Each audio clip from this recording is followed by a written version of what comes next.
దానికి సమాధానం చెప్పకూడదు మరి డెఫినెట్ గా సమాధానం ఉండబోతోంది ఇవాళ రాత్రే మరోసారి పాకిస్తాన్ పైన మెరుపు దాడితో భారత్ సిద్ధంగా ఉన్నట్టుగా తెలుస్తోంది అది జరుగుతుందా జరగదా అనేది మనం ఎందుకు కూడా ముందస్తుగా అంత ఈజీగా పసగట్లేం డెఫినెట్ గా అటువంటి సిచ్యువేషన్ సినారియోనే కనబడుతోంది నిన్న కూడా చూసాం ఈ సమయానికి అంతా నిర్మానుష్యంగా ఉంది అటువైపు పాకిస్తాన్ రెచ్చిపోతోంది పాకిస్తాన్ ఎల్ఓసి వెంట దాడులు చేస్తోంది పాకిస్తాన్ ఇండో పాక్ బార్డర్ వెంట దాడులు చేస్తోంది అంతా సంయమనం కోసం పాటిస్తూ అంతా కూడా సమయం కోసం చూసాం ఒక్కసారిగా అవకాశం దొరికింది అది అర్ధరాత్రి 1:44 అర్ధరాత్రి 1:44 ఈ టైం గుర్తుపెట్టుకోండి పాకిస్తాన్ చరిత్రలో ఎప్పుడు కూడా ఈ విషయం మర్చిపోదిక మే 7 2025 అర్ధరాత్రి 1:40 ఆపరేషన్ సింధూర్ తెర మీదకి వచ్చింది ఒక్కసారిగా 9 స్థావరాలని కేవలం 25 నిమిషాల్లో మాత్రమే పూర్తిగా మట్టుబెట్టి వెళ్ళిపోయింది అందరినీ కూడా అక్కడి నుంచి పరుగులు పెట్టించింది పాకిస్తాన్ ఉగ్రవాద సంస్థలకి ఒక్కసారిగా భారత్ అంటే ఏంటో రుచి చూపించింది సో ఈ రోజు కూడా బహుశా అదే జరగబోతోంది ఇప్పటికే సరిహద్దుల్లో అటు పాక్ కూడా కాల్పులకు తెరలేస్తోంది పూంచి రాజోర్ ఉర్వీ సెక్టార్ లో కూడా కాల్పులు తెరలేస్తోంది చాలా మంది సామాన్యమైనటువంటి సివిలియన్స్ కూడా ఇబ్బందులు పడుతున్నారు ఇప్పటికే మరొక భారతీయ పౌరుడు మరణించాడు మరొక 8 మందికి చాలా తీవ్రంగా గాయాలు కూడా అయ్యాయి సో ఇక్కడ పాకిస్తాన్ ఇంకా ఎన్ని చేసినా వినకపోవడంతోనే ఈ స్థాయిలో మరోసారి ఆపరేషన్ సింధూర్ 2.0 ని రంగంలోకి దించాల్సిన అవసరం ఆవశ్యకత ఏర్పడ్డాయి కాబట్టి త్రివిధ దళాలు మళ్ళీ సంసిద్ధంగా ఉన్నాయి మన నాగస్త్ర మన స్కాల్ప్ మిషన్లు రఫేల్ యుద్ధ విమానాలు మన హ్యామర్లు మరోసారి దెబ్బ కొట్టబోతున్నాయి పాకిస్తాన్ ఉగ్రవాద స్థావరాలకి మరోసారి రుచి చూపించబోతున్నాయి ఇండో పాక్ బార్డర్ వెంట ఎవరైతే పాకిస్తాన్ ఆర్మీకి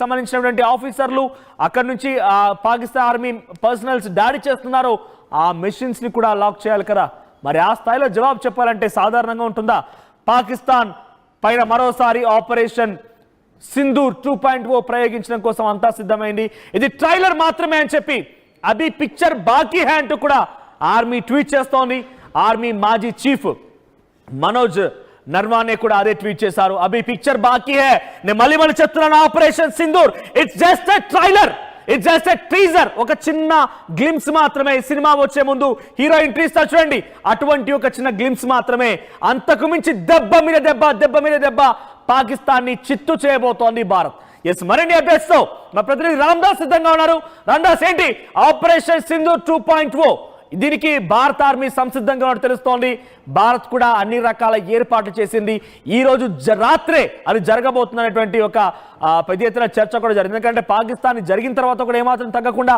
ఇంకా ఇండో పాక్ బార్డర్ వెంట దాడులు చేస్తూనే ఉంది సో దీన్ని ఎలా చూడాలి సింధూర్ 2.0 ఏ రకంగా తెర మీదకి వచ్చే అవకాశం ఉంది డెఫినెట్ గా అంటే ఇప్పుడు పాకిస్తాన్ ప్రతీకార దాడులకు సిద్ధమయ్యే ఛాన్స్ ఉన్న నేపథ్యంలో భారత్ కూడా మళ్ళీ వాటిని తిప్పికొట్టేందుకు సిద్ధమవుతుంది మీరు చెప్తున్నట్టుగా పిక్చర్ ఇది కేవలం ట్రైలర్ ఇది పిక్చర్ అవి బాకీ హై అన్నట్టుగా ఇది ట్రైలర్ మాత్రమే ఇంకా మిగిలిందంటూ భారత ఆర్మీ కూడా సవాల్ చేస్తున్న పరిస్థితి ఎందుకంటే కేవలం ఇది ఈ బాలాకోట్ తరహాలో చేసిన దాడులుగా మనం భావించాల్సిన అవసరం లేదు ఎందుకంటే గతం కంటే భిన్నంగా ఈసారి అంటే మన పౌరులపై కానీ మన సార్వభౌమత్వాన్ని దెబ్బతీసే విధంగా అటువైపు నుంచి ఎలాంటి దాడి వచ్చినా ఇప్పుడు ఎలాంటి ప్రతిస్పందన ఉంటుందో మనం చెప్పే ప్రయత్నం చేస్తున్నాం గతానికి భిన్నంగా ఇప్పుడు భారత్ స్పందిస్తున్న పరిస్థితి నిజంగా చాలా ఇంట్రెస్టింగ్ గా ఉంది ఆపరేషన్ సింధూర్ కొత్తగా ఏముంది ఆపరేషన్ సింధూర్ లో అనుకోవచ్చు జనాలంతా కూడా నిజంగా లోతైన లక్ష్యాలున్నాయి చాలా వేగవంతమైన దాడులున్నాయి 25 నిమిషాలని 9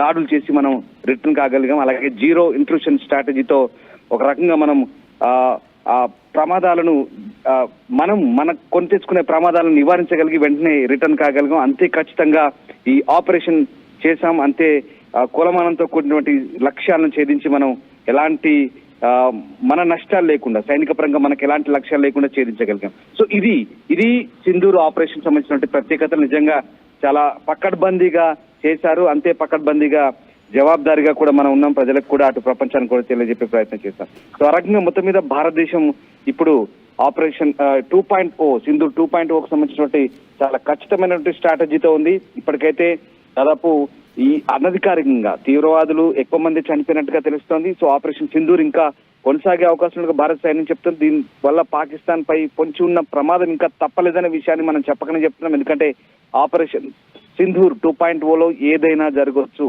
ఎందుకంటే ఉగ్రవాదాన్ని ఆశ్రయించే వారికి ఎలాంటి రిలాక్సేషన్ లేదని ఇక్కడ భారత్ చాలా క్లియర్ గా ఇండికేషన్స్ ఇస్తుంది. ఈ దాడి తర్వాత పాకిస్తాన్ లో అయితే పెద్ద ఎత్తున భయాందోళన నెలకొన్నాయి. ముఖ్యంగా పంజాబ్ ప్రావిన్స్ లో అత్యవసర పరిస్థితిని ప్రకటించారు, అలాగే మెడికల్ ఎమర్జెన్సీ ప్రకటించారు. ఇక నాకు తెలిసిందే పూర్తిగా కరాచీ, లాహోర్, రావల్పిండి ప్రాంతాల్లో పూర్తిగా ఎమర్జెన్సీని తలపిస్తున్న పరిస్థితి, ఎయిర్పోర్ట్లను కూడా షట్ డౌన్ చేసిన పరిస్థితి కనబడుతుంది. సో ఇప్పటికీ అక్కడ ఆర్మీ చీఫ్ మునీర్ ఇంకా మౌనంగానే ఉన్నారు. భారతదేశం చర్యను ఒక రకంగా అంటే ఇటు రాజకీయ పరంగా ఏదో ఏమార్చాలనే ప్రయత్నం పాకిస్తాన్ చేసినప్పటికీ ఎక్కడ సరైనటువంటి స్పందన వాళ్ళకు దొరకట్లేదు. ఇప్పుడు కేవలం భారతదేశము రక్షణ విధానం పైన కాకుండా దాడి వ్యూహాలపై కూడా పనిచేస్తుందని ఇటు ఎక్స్పర్ట్స్ కూడా చెప్తున్నారు. పహల్గామ్ ప్రతిస్పందనకైతే ఇది అంటే మనం గతంలో మీకు ఒకసారి విషయం చెప్పాలి. 2019 పుల్వామా అటాక్ తర్వాత, అలాగే 2016లో ఊరి సెక్టార్ లో మన సైనికుల్ని చంపిన తర్వాత మన ప్రతిస్పందన ఎరకముందు దానికి భిన్నంగా ఇది ఉంది.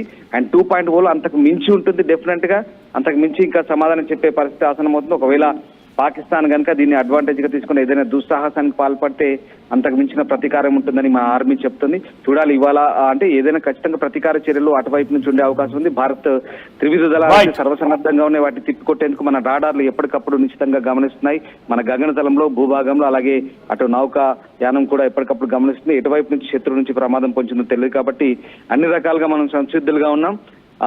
అండ్ మోర్ ఓవర్ మనం ఇక్కడ గతంలో 1971లో మీకు విషయం గుర్తు చేస్తాను ఫైనల్ గా. 1971లో మనం బంగ్లాదేశ్ విముక్తి, తూర్పు పాకిస్తాన్ ఏ రకంగా విముక్తి చేయగలిగామో. యాక్చువల్ గా మనకు ఆ యుద్ధంతో సంబంధం లేదు, కానీ భారత్ సహాయం కోరొచ్చినటువంటి బంగ్లాదేశ్ కు సహాయం చేసే ప్రక్రియలో భాగంగా అప్పుడు మనం బంగ్లాదేశ్ ను విముక్తి చేస్తాం.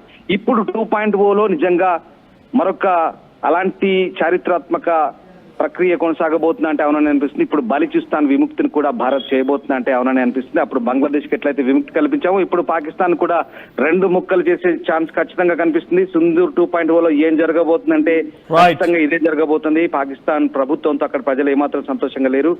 అక్కడ పోలీసులతో, అక్కడ సైన్యంతో అసంతృప్తిగా ఉన్నారు. ఇటువంటి పరిస్థితుల్లో పాకిస్తాన్ భూభాగాన్ని 2 ముక్కలుగా విభజించడానికి భారత్ కి ఇది ఒక సువర్ణ అవకాశం.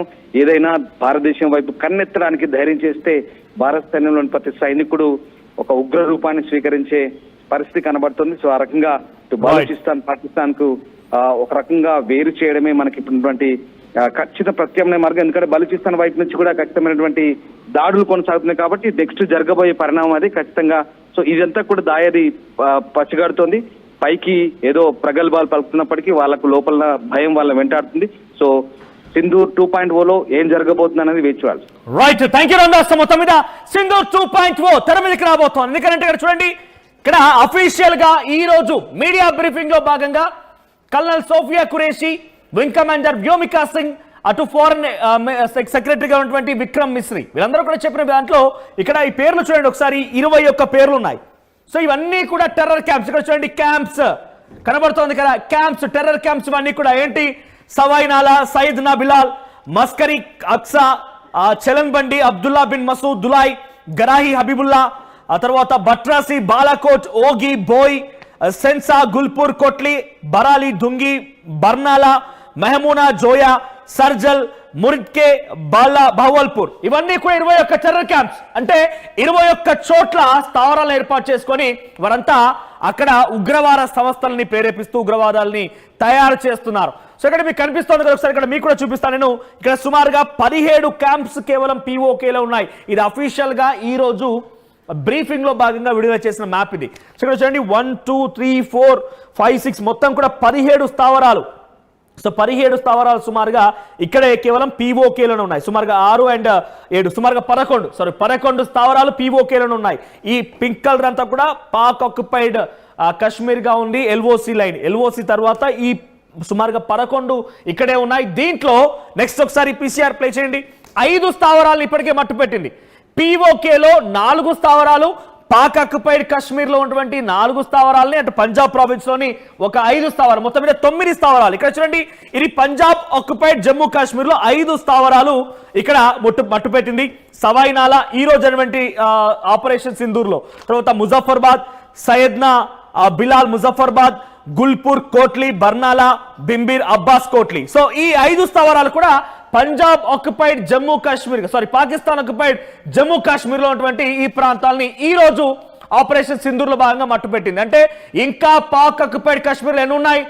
11 ఇప్పటికి 5 మట్టు పెడితే ఇంకొక 6 స్థావరాలు ఇక్కడ పాకిస్తాన్ ఆక్యుపైడ్ కాశ్మీర్లో ఉన్నాయి. మిగిలిన చోట్ల సుమారుగా మరొక 10 స్థావరాలు ఉన్నాయి. సో మొత్తం మీద ఆపరేషన్ సింధూర్ 2.0 జరగబోతుందా అంటే అవుననే సంకేతాలు వినబడుతున్నాయి. సో ఇక్కడ మిసైల్ ప్రయోగం ఎలా జరుగుతుందో తెలుసా? ఇది మిసైల్ మనం పూర్తిగా చెప్పలేం. చాలా పక్కాగా తెలివిగా పాకిస్తాన్ని భారత్ మట్టు పెడుతోంది. సో ఒకసారి అంతకంటే మరి మ్యాప్ చూపిస్తారు, ఎక్కడెక్కడ జరిగింది, ఎలా జరిగింది అనేది పీసీఆర్ మ్యాప్ ప్లే చేసుకోండి. సో మ్యాప్ లో చూస్తే ఇక్కడ చూడండి, ఇక్కడ నుంచి టార్గెట్ గా ముజఫర్బాద్ 1, ముజఫర్బాద్ 2, కోట్లీ 1, కోట్లీ 2, తర్వాత సియాల్కోట్, తర్వాత మురిద్కే, ఆ తర్వాత బర్నాలా, తెహ్రా కలాన్, బహవాల్పూర్. సో ఇక్కడ బహవాల్పూర్ అనేటువంటిది ఏ రకంగా ఉంటుందని అంటే జైష్ ఈ మహమ్మద్ సంబంధించి ఉగ్రవాద సంస్థకి హెడ్ క్వార్టర్ అది. సో ఆ హెడ్ క్వార్టర్ లో 600 మంది ఉగ్రవాదులను ట్రైన్ చేస్తూ అక్కడ ఒక లగ్జీరియస్ లావిష్ క్యాంపస్ ఏర్పాటు చేసుకున్నారు. ఆ తర్వాత ఇక్కడ మురిద్కేలో కూడా ఇటువంటి పరిస్థితి. మురిద్కేలో కూడా లష్కర్ ఇ తోయిబాకి సంబంధించిన హెడ్ క్వార్టర్ ఉంది. సో ఇటువంటి విషయాల్లో చాలా పక్కాగా వారంతా